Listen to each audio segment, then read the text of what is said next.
kan ötken Uygurum sen cahanda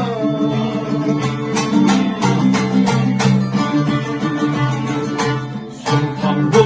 kan ötken Uygurum sen cahanda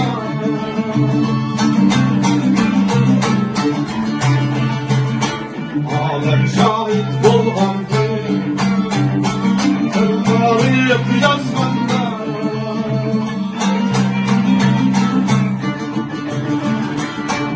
Alem şahit bolğandı Tarih yazganda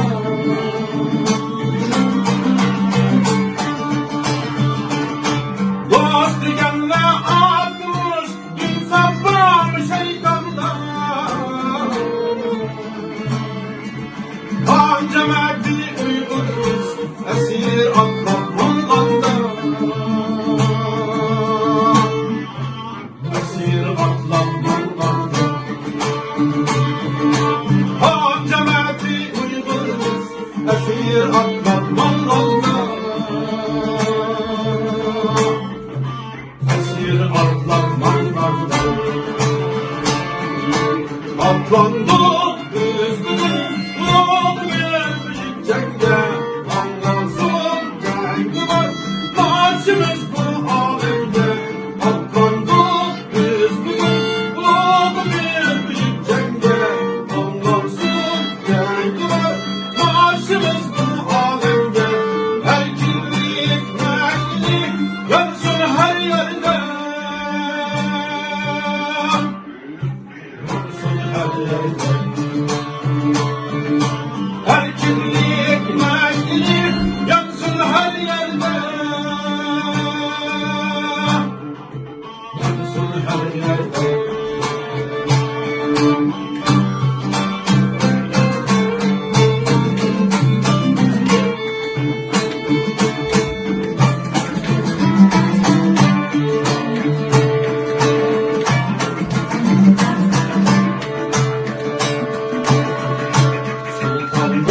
Kan ötken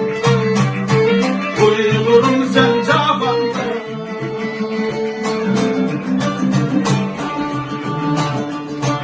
Oğuzhanla kurdum Dünyayı bir Allah'la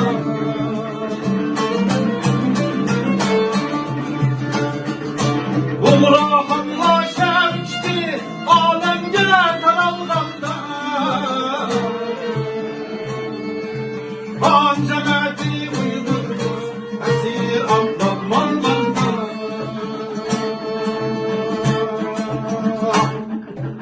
Esir atlatmanda